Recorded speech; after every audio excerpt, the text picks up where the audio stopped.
പ്രിയ പ്രേക്ഷകർക്ക് സീരിയൽ ന്യൂസിലേക്ക് സ്വാഗതം. കൂടുതൽ സീരിയൽ ന്യൂസുകൾ അതിവേഗം ലഭിക്കുന്നതിന് ഈ ചാനൽ സബ്സ്ക്രൈബ് ചെയ്യുക.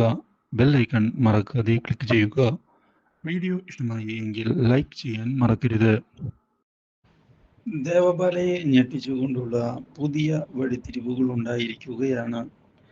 ദേവബാല തൻ്റെ കാര്യങ്ങൾ നടക്കുന്നതിന് വേണ്ടിയുള്ള നീക്കങ്ങൾ മുന്നിലേക്ക് കൊണ്ടുപോകുന്നു.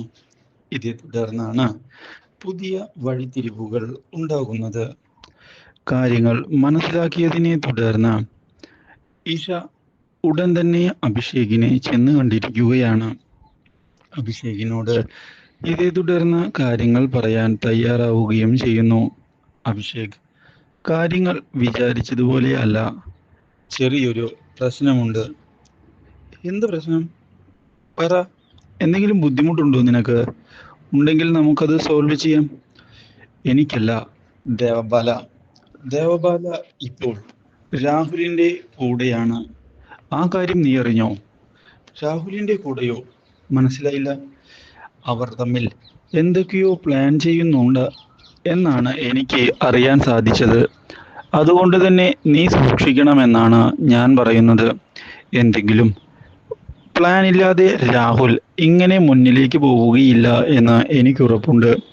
രാഹുലിനെ ഏറ്റവും നന്നായി അറിയാവുന്ന ഒരാളല്ലേ ഞാൻ. അവന്റെ ലാഭത്തിന് വേണ്ടി ഏതറ്റം വരെയും പോകാൻ തയ്യാറാകുന്ന വ്യക്തിയാണ്. അതുകൊണ്ടാണ് എനിക്ക് പേടി. വിചാരിക്കുന്നത് പോലെ കാര്യങ്ങൾ കൊണ്ടുവരുന്നതിന് വേണ്ടി അവൻ എന്തും ചെയ്യും. ഒരുപക്ഷെ നിന്നെ അപായപ്പെടുത്തുന്നതിന് വരെ ശ്രമിച്ചെന്നിരിക്കും. ഇഷ, നീ പേടിക്കാതിരിക്കെ. ഞാൻ എന്തായാലും ഈ കാര്യങ്ങളെല്ലാം ശ്രദ്ധിച്ച് തന്നെയേ മുന്നിലേക്ക് പോവുകയുള്ളൂ. അതുകൊണ്ട് തന്നെ ഒരു പ്രശ്നവും ഉണ്ടാവുകയില്ല എന്ന് എനിക്ക് ഉറപ്പുണ്ട്. ഞാൻ പക്ഷേ ആ ദേവബാലയെ ഒന്ന് കണ്ട് സംസാരിക്കുന്നുണ്ട്. എന്താണ് അവളുടെ മനസ്സിലിരിപ്പ് എന്ന് അറിയണമല്ലോ.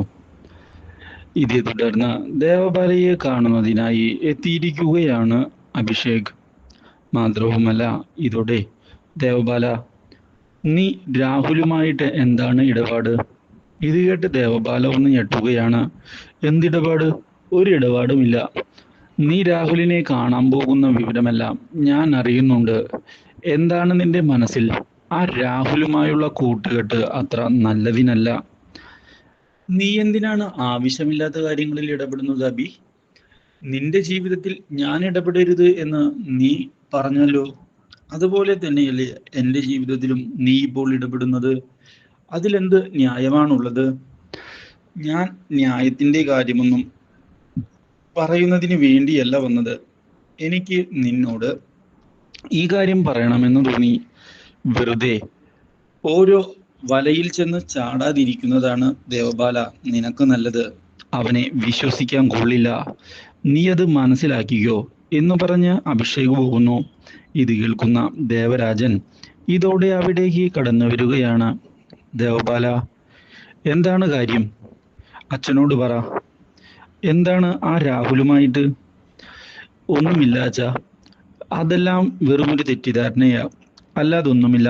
ഞാൻ പോവുക എന്ന് പറഞ്ഞ് ദേവബാല പോയതോടെ ദേവരാജൻ ഒന്ന് ഞെട്ടിപ്പോകുന്നു. Do like, share and subscribe.